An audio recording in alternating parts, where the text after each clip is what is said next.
variegated career in the games industry as a producer, writer, and business consultant to both developers and decision makers outside the games industry. Her talk will cover what you need to know about choosing a games career and lessons learned in more than 10 years in interactive entertainment. Rachel, thank you for coming all the way from California to speak with us today. Yeah, thanks for having me. Glad to be here. All right, so hello and welcome to Adaptability and Openness in Games and Creative Careers. So, as we just got in our introduction, I'm Rachel Presser of Sonic Toe Consulting and Media. And for a little bit about me, as the name implies, I do business of games consulting. So I mostly work with independent developers, so that's indie, what's known as the III sector, which is basically when you're between independent, small budget development and then the large AAA studios. III is that space like between them. And if you're freelance and not really sure, what to do with your career in terms of like the business side of things, how to grow, how to get clients, how to handle like the tax and marketing aspects, because I was a tax accountant before I actually went full force into a games career, which is partly how I got in this very strange path I'm going to be talking about.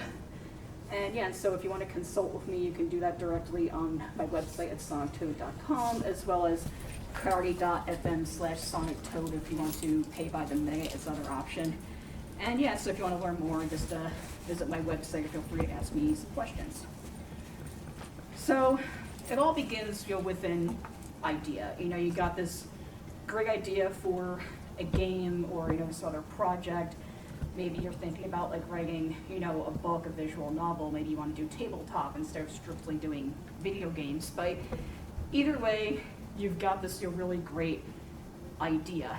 And now ultimately, what are you going to do with it? Because I hate to burst your bubble, but there is no such job as an idea guy, as a lot of people tend to be just made to find out when they try to get into the video games industry. Look, there's so many people who got these great ideas for games, but then they're not really sure how to make them come to fruition or what they should do with them. But if you want to take it to the next step, there's a couple of different career paths that we have. These are some of the most common. You can have a career that kind of straddles different aspects of this little chart that I made. But the one that a lot of people tend to really want to go for is that first one, getting employed at a game studio, either at a AAA studio like Activision, EA, Rockstar, one of the big players, or something that's more in the AAA sector like Avalanche, for instance. You can also go into, working in the digital media and content field. They're starting to hire a lot more game developers. Like you're seeing that more nowadays, like with marketing agencies, communications, other fields that are kind of starting to straddle, both video production, content creation, other things in that sphere. They're starting to straddle with games a little bit more nowadays. Then of course there's going indie, which I'm going to be discussing a lot more later. You can also do freelance services, such as maybe you don't want to strictly focus on making games, but there's one or two aspects that you're very strong with, like say you just want to focus on programming, or maybe you want to do background and concept art for different studios. And then you also have the content creator side of things, which that didn't really even exist, or when it did, it was we called it different forms back then. But that's there's some people who just want to you want to go on Twitch, you want to go on Discord, you talk about games, you play games, you build a fan base around the way you do that. There's also different types of content out there as well. Like some people just want to really go more into doing written and video essays talking about games, and we need that. We need we need criticism, we need discussion, we need it's all a big ecosystem, and developers need those people just as much as we need people actually making games. And so as for what's going to be the best path for you, now I was initially told I was going to be gearing this to a much younger audience, so I'm kind of focusing this more on excuse me, I'm thinking about where you like to take the next steps of your education, and so on. But a lot of older people, also decide that they want to make a game, whether it's going to be on a total lark, or if you're like me, it was something that you always wanted to do since you were younger. But then, look, I didn't really get to start pursuing game development until I was in my late 20s with a master's degree in a completely unrelated field. And it was because one of my tax clients was a game dev. As they say, the rest is history. So you never really know where it's gonna take you. But the thing I would say to think about is you do want to think about what is your end goal as a game maker. Maybe it won't be forever, but just for now, do you just want to make your art, be able to do it without anyone telling you how to do it, how to make it, where the money's coming from? Are you open to just, working on other people's games, for hire? Would you like to either work with a AAA studio, or maybe you want to grow one? Some people want to do that. Other people are happy, just like having a day job in an unrelated field and just making games for fun on the side, or you have no freaking idea. And it's okay to be at any of these stages, just something to think about. This is the thing to think about, like what's your goal as a game maker? Do you want to make money off of this? Are you doing this to make a statement? Just to have fun, to get yourself creative and technical challenge? And all these paths are completely valid.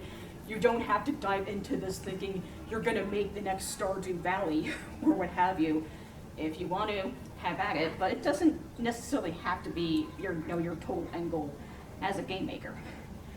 And so when you're still thinking about, how you're going to start it, how you're going to get your start, using my frame of reference, given when I first wanted a games career as a kid growing up in the late 80s, early 90s, it was a very different landscape. We didn't have game design programs in schools. Even when I was still in grad school, 10, 12 years ago, we did not have game design programs just yet. That's still a pretty novel thing, come to think of it. So therefore, this whole idea of you go to school, you get a game design or a comp sci degree, you go straight to Activision or to Avalanche or whatever other company you're thinking of, that path exists, but it's actually not that common. It still isn't that common yet. And so when people think about, making games, about working for another studio versus trying to strike out on your own as an indie dev, so there's just a couple core things to really think about.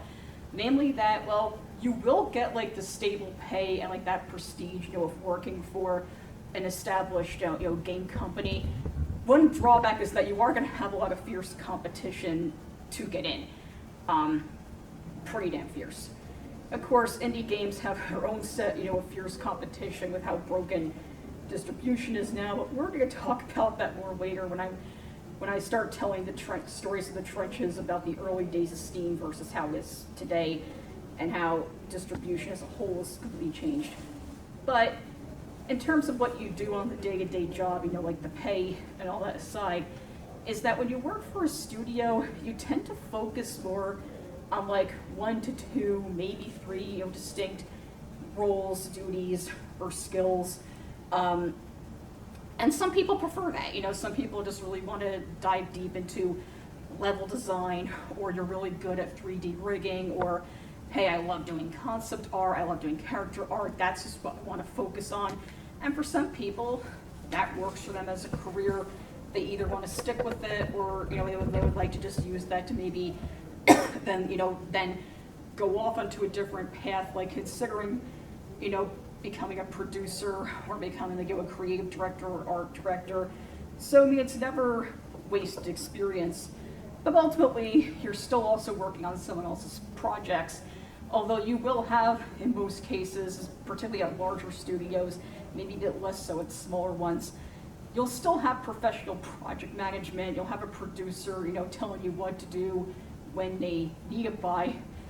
Although that sounds so great when you miss that going indie, but I can definitely say from experience, having had some of my own projects not follow through, or other studios projects that I've worked on, is that when you don't necessarily have that, you may not have the follow through, you may not have the funding to get them done. So there is a drawback of going indie.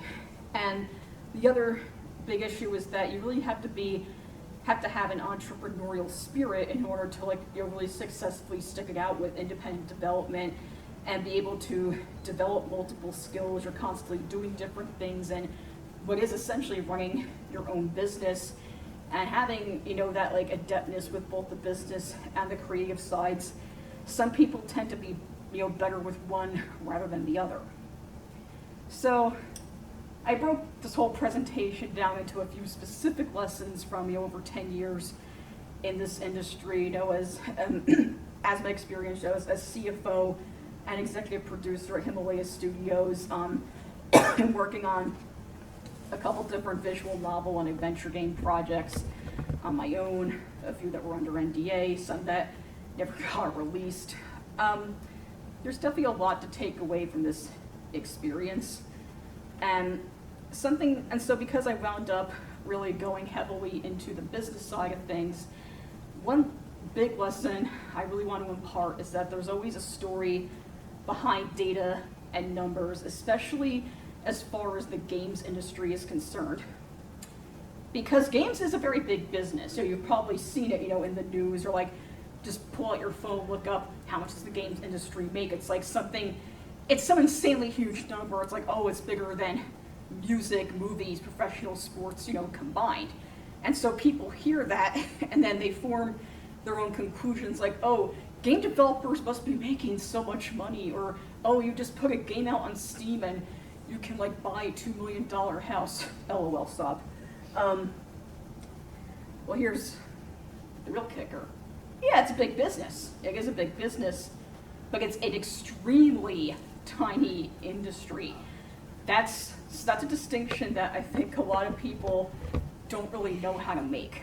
This is a very, very small industry, and like the best way I could describe it is that, as someone who spent like my life mired in subculture, was in New York City's punk scene, New York hardcore for like a very big part of my adult life. Still am involved to maybe like a lesser extent now. And as someone who was part of those scenes, part of such a very, very tiny hive, that actually prepared me extremely well for how little the games industry is. It's a small hive, everyone knows each other, news travels very, very fast, and people from more, I guess, conventional backgrounds and careers can kind of find that to be a bit of a culture shock. But that is how little the games industry is. And in fact, there's even more from like a bureaucratic and statistical perspective that shows you how little it is, and that it's not even like tracked as an industry by major data aggregators. Like, yeah, they're looking at the big publicly traded companies like Activision, but that is not representative of the industry as a whole. Like, this is just to exemplify how little this industry actually is. We don't even have an industry code, which if you ever file taxes, if you have your own business, you need to fill out something called a North American Industry Classification System code, and guess what? One for video games doesn't exist. I was working on this project a couple years ago with the New York, back in New York, is the Empire State Development Group that was trying to get a tax credit passed for game dev. So using my game dev and tax law knowledge, I was telling them what was right and what was wrong about their proposal, and then saying, for the love of God, get us an industry code. We need it for a lot of purposes, one of them being that it does affect your ability to get funding. Yes, because like games industry investors and so on is just a very small niche group. If you go to just like some, angled like venture capitalists, they're not gonna know what the hell you're talking about. They think, oh, Fortnite, that made money, but they don't know anything about indie games. This is so once again, this is a small, very small industry, very tiny niche. It's all about finding the right people who actually know how this business works, because it's full of nuance and it's something that outsiders do not get. And part of why they don't get it is because we're a tiny industry that does not get properly tracked. So to compare to some other industries, GDC, Game Developers Conference, which takes place in San Francisco every year, it gets about 18,000 attendees a year, which There's a lot of people. We do take over downtown San Francisco for better or worse for about a week. And the thing is, that's actually a fraction of what a lot of, like larger and more conventional industries tend to get at their major industry events.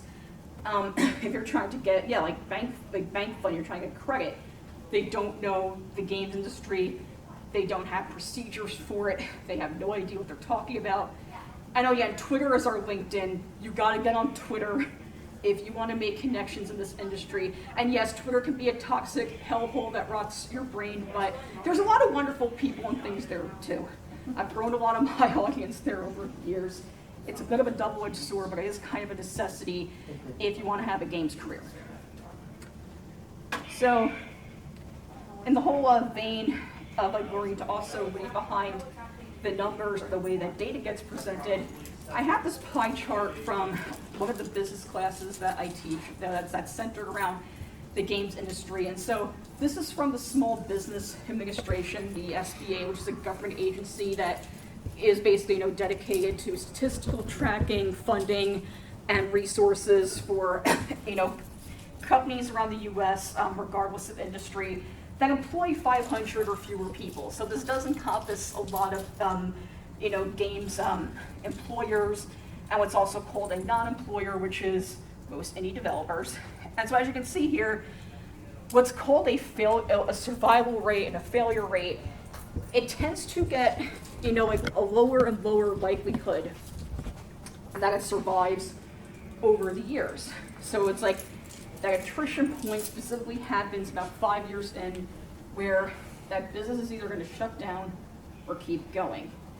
And now these statistics get cited an awful lot, not just in the games industry, but in general, when people want to start their own business, it's used as a fear tactic to be like, no, stick with that stable job, don't start a business, look at those dismal statistics. But as someone who's been advising studios over the years, who's also made it past that 5-year point myself, thank you very much, there is something behind those numbers, and that the startup, all that's recording is starting up and winding down, and it tends to be called a failure, but it doesn't actually indicate what could be going on. And that, for instance, I gave a whole list of reasons here, like, let's say you have a game, it takes off, and you end up reincorporating your business because a new tax structure just makes more sense for it. And you also have personal decisions, like if you get married, if you relocate, if your spouse does or does not participate in your company, it could still mean that you're going to either, shut it down and start a new one, or you could keep it going depending on the nuances of that decision. Like, case in point, I moved to California, and according to my attorney, it made more sense for me to actually keep my current business open, just file as a foreign corp doing business in California, rather than winding it down, starting up again. But if I had done the latter, it still would have semantically been the same company, continuing just under a different name, different employer ID, but it would have gone in that, oh, you closed after 7 years statistics. And then yes, same if you get an investor may want you to take on a different, company type because they're either not in the US or they want more flexibility to sell the company. Yeah, if you're doing a merger or acquisition, you're gonna hire employees. Those are all good things. That's all signs that you're growing, you're doing well. It doesn't necessarily mean failure.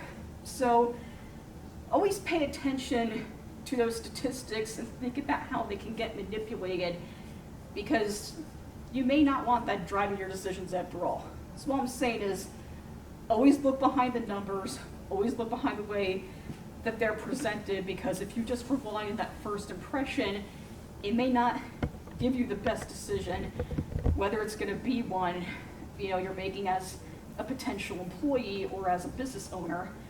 And then in terms of like how data-driven should your decisions be, data never tells the whole story. Everything you do carries risk. People still pack up and go away to all the big industry centers like California, New York's starting to burgeon a little too with studio employment compared to how it was 10, 12 years ago. Austin, I think, is also growing heavily in terms of games industry presence. People still pack up everything they have, take a job there. That's a risk. My opinion, that's a freaking bigger risk than starting a business, at least in my experience. But people do it. So every decision carries a risk. But data can be presented in a biased way, and in terms of the games industry, it's not even being collected correctly or at all. So trust your gut, think hard, and always be talking to people on the ground level and networking, whether it's at events like this or you're going on game dev Twitter. Always be talking to people, always find out what's actually happening on the ground level. That's always going to be your best indicator for things, especially in a tiny hive like this where everyone constantly talks. All right, so on that note, speaking of talking to people and constantly networking, you know that phrase, it's not what you know, it's who you know. Yeah, that factors in, but it's also how you present what you know. So, think about it. Okay, think about what you learned at past jobs, in school, and because I've seen a lot of people, I've had clients, I've had talks I've given at schools, at events, geared towards younger people, where they have anxiety about applying to studio jobs or applying to gigs, even just freelancing. They're nervous about a lack of games industry experience, even if they have harder skills like knowing how to use certain programs, languages, engines, or specific art techniques.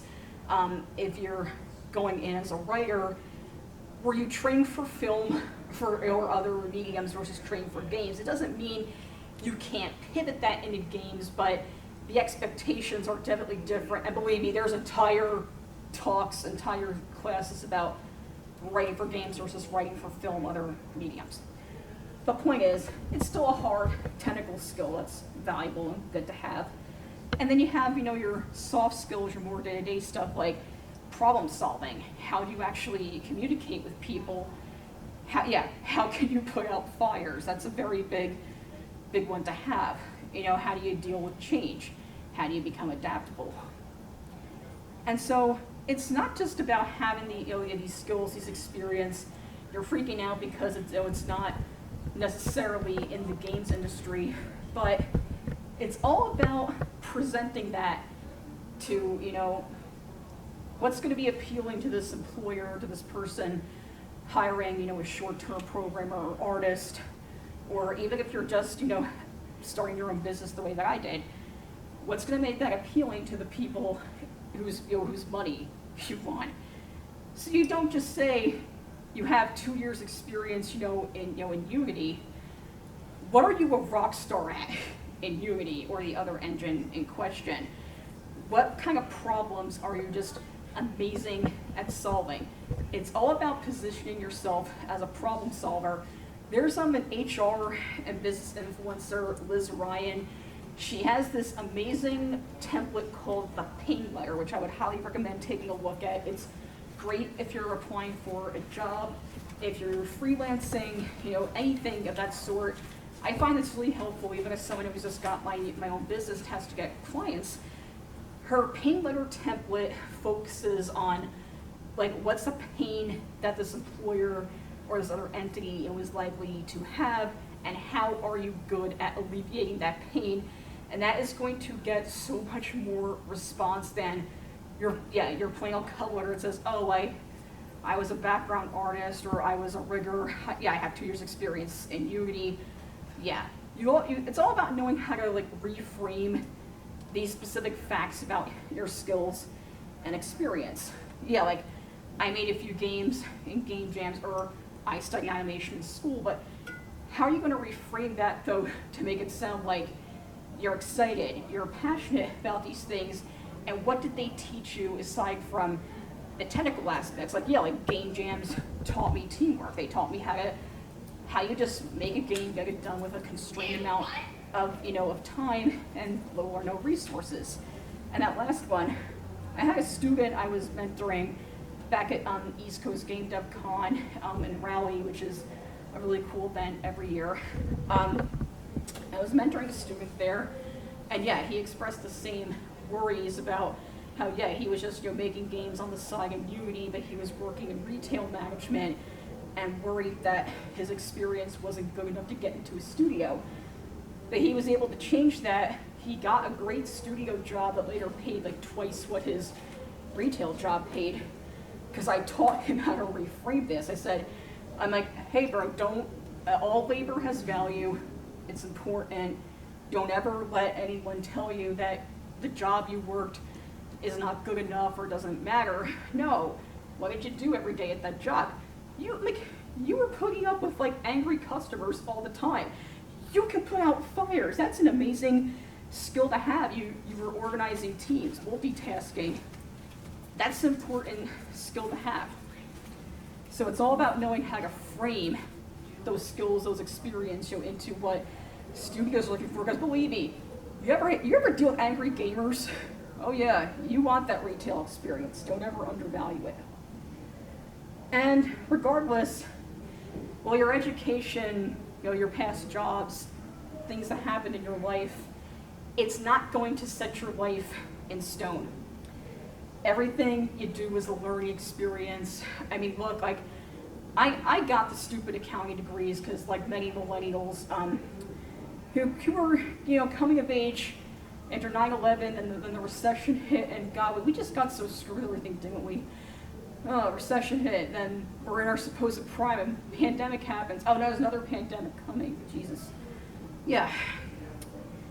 I got the accounting degrees because I thought it was gonna be, more stable than going into games or other creative work.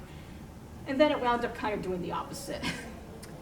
So it's all about being able to take what you learned, adapting it, putting it to a new purpose, because jobs these days definitely don't last forever, and you never know how you're going to be able to apply that experience, those skills to other fields, to different industries.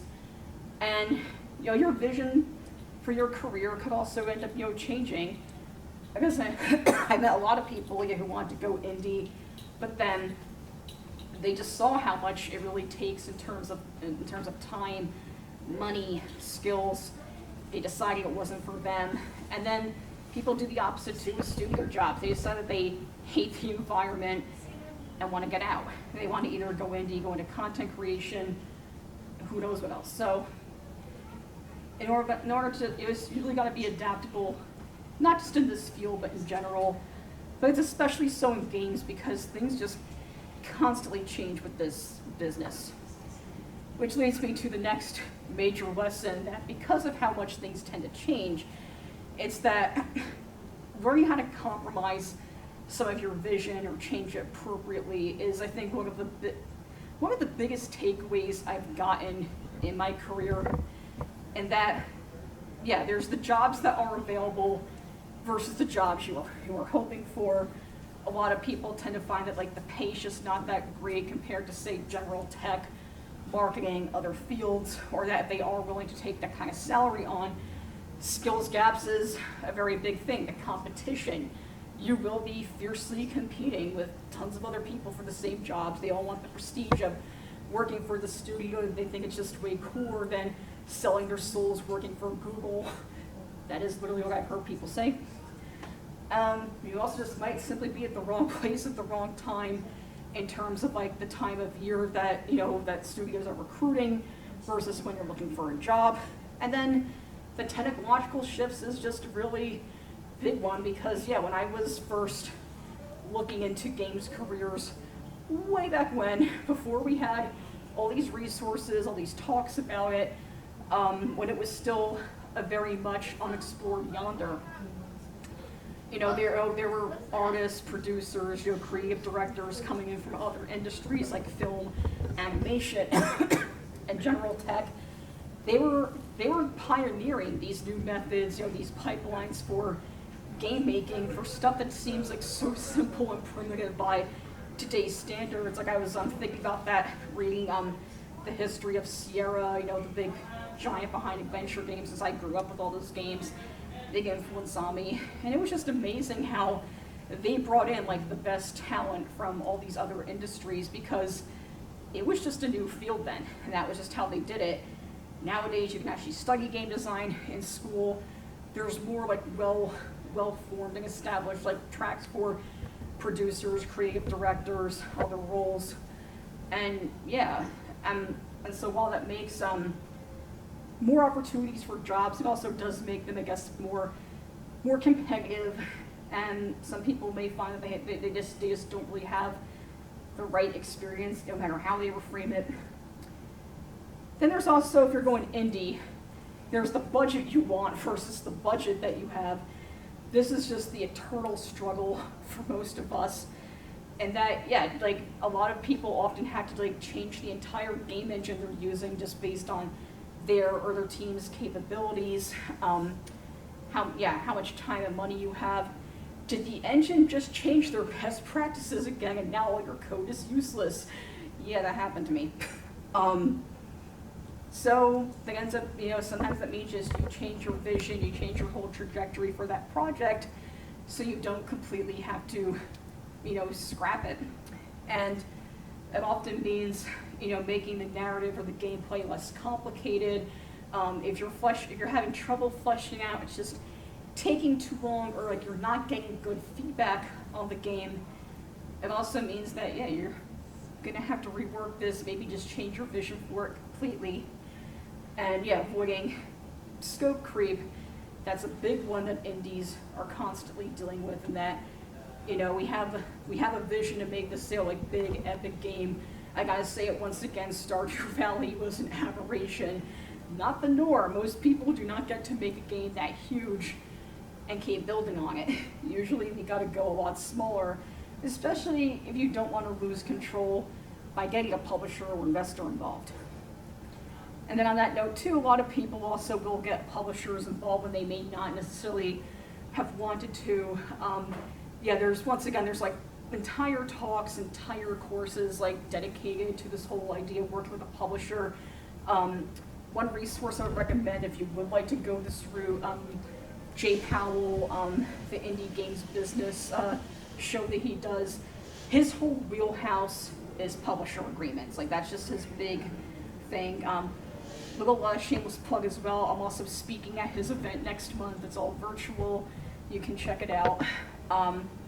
He has lots of great resources. If you also have a build ready and you would like to show it, to potential publishers and investors, he always gets a lot of them gathered at once. So that is a wonderful resource I highly recommend looking at. But for a very quick, like 5-second movie version of the pros and cons of working with a publisher, if you were considering this path, one of them being that you are being paid to make a game. That is the big one. But the flip side to that is that those payments do have strings attached, and that you have to meet certain milestones before you get paid, and meeting them can be difficult depending on your personal circumstances, like if you're still working a day job on top of this, or if the publisher suddenly changes the terms of those milestones, that can make it very difficult. Another big pro is that the publisher provides marketing and distribution help. Like if you find it, say, just too difficult and intimidating, to keep going to conventions, having to set up, having to do all that, publishers have booths, they have employees to take care of that for you. Same for running, digital marketing campaigns, everything else, because marketing tends to be an area that a lot of independent developers have trouble with. And yeah, so one other drawback though is that you can lose control of both, not just the marketing message for the game, but the project altogether. Depending on the terms of that agreement, depending on what the publisher will and will not allow for, they may significantly change parts of the game that where you have parts of your vision you're okay with compromising and parts that you're not okay with. And the terms may also not be that favorable, especially if it's going to be your first commercial project, which is why it's always a good idea to check with other people within the industry and always be talking to find out hey, is this a good deal or is the publisher trying to screw me? But ultimately, one major benefit that really keeps publishers going is that they expect you to ask for more money. That is, I think, the biggest pro of them all. They at least expect you to ask for more money. You're kind of screwed if you crowdfund, or even with investors in some cases, and they're all, what do you mean the money's gone? Publishers at least expect you to ask for more. And at the end of the day, you want the damn thing released. That's really what it's about. It's that, you want to either get, a paying job at a studio, or you want to get your own indie title released. And so it's all about, okay, what parts of my vision am I okay with keeping? What should go? And always be open-minded to stuff both like inside and outside the industry. You never know who's going to give you like a grant or a big boost. And this is, once again, this is fickle. It's tiny. You truly never know what's going to happen next.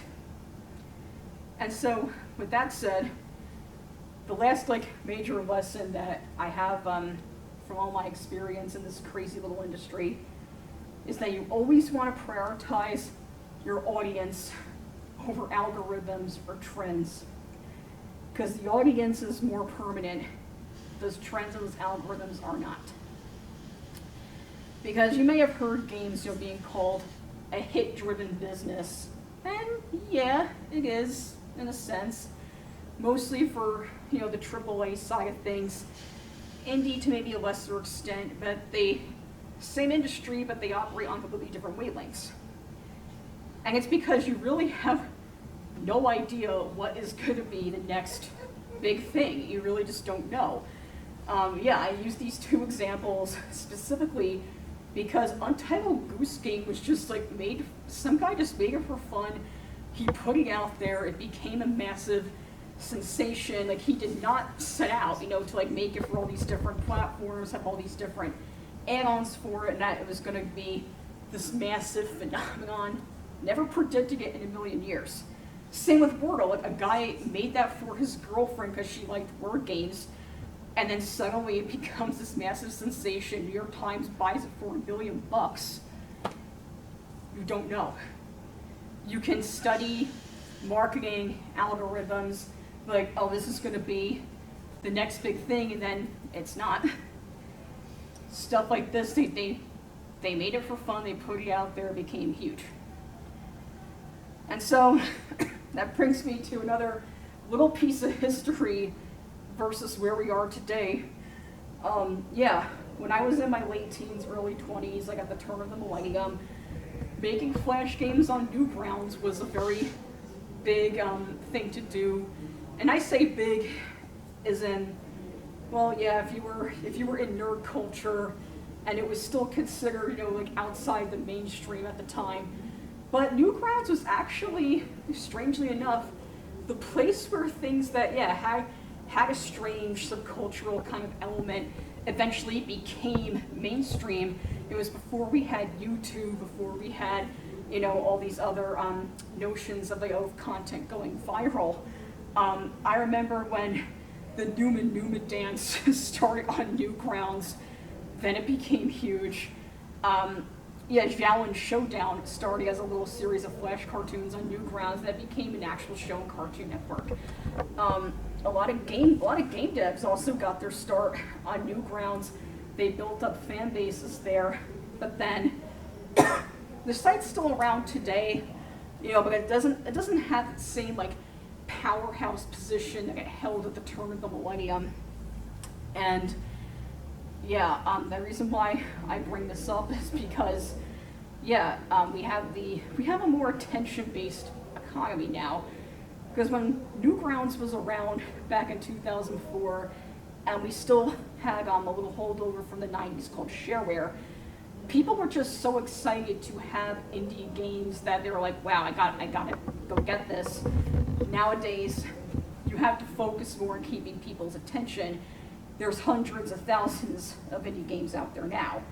And so I think a lot of millennial and Gen X game devs tend to wax nostalgic about the shareware and Newgrounds era, and then that first wave of indie darlings that came out around 2009, 2010.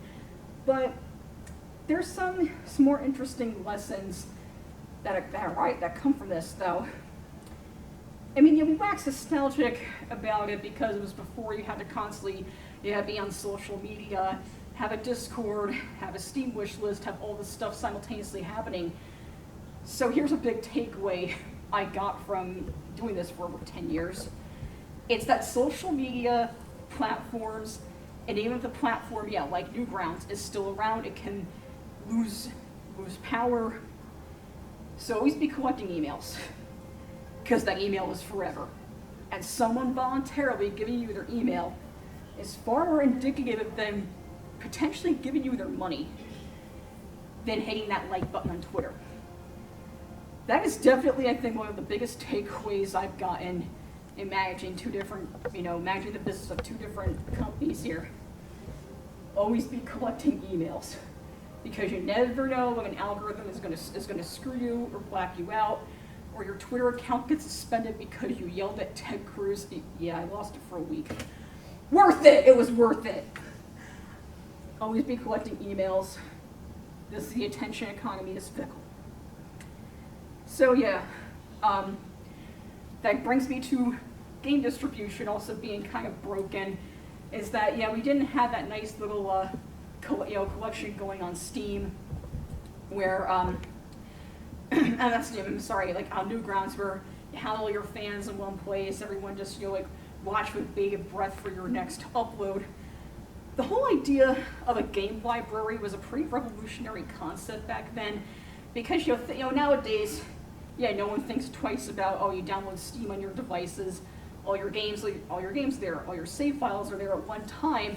That was actually like a pretty revolutionary idea, and it began with Valve's own titles. Then slowly they began to accept more third-party developers until around I guess it was around 2009, 2010, it started to become something of a force. And now I remember at this time when my first studio was trying to get our work submitted to Steam, and they were not having it. We kept getting rejected, and I remember this one executive at Valve kept sending us just the dumbest and most cryptic emails about why they didn't want to take our games. One of them being, I shit you not, a game has to be fun. I was like, 14,000 people thought our game was fun, dude. What are you talking about? But that's how it was back then. It was a very esoteric process. You had to basically fight to get accepted onto the platform. It was very exclusive. And then Greenlight came, where it was, okay, you said 14,000 people thought your game was fun.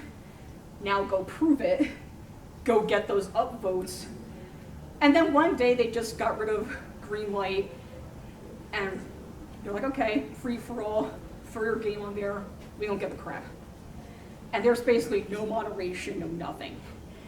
And there's some upsides and some drawbacks to this, but now I think that that moment when Steam got rid of Greenlight is really when the attention economy basically sputtered for game devs and just completely broke distribution, especially since Steam happens to be the biggest distribution platform that we have.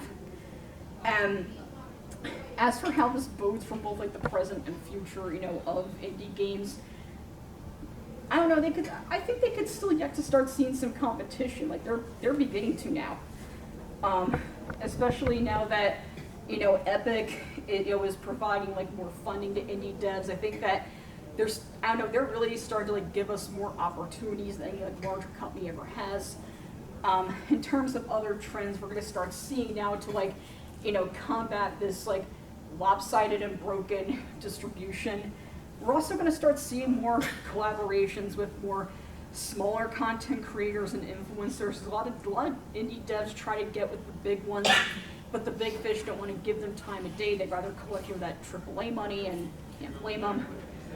So I think we're going to start seeing just more tighter-knit communities of smaller creators lifting each other up. I think that's going to be a big trend of the next few years. Same for taking like the less is more approach to communications and content, because we're also overwhelmed. Everything in the world is horrible. We want updates on like how the game is doing, but we don't need 20,000 of them. Show a sign of life and you're good. And yeah, we're gonna start seeing just more smaller games made that narrow the scope. You know, maybe the art isn't the best, or that soundtrack isn't as big as they would like, but they got the game out.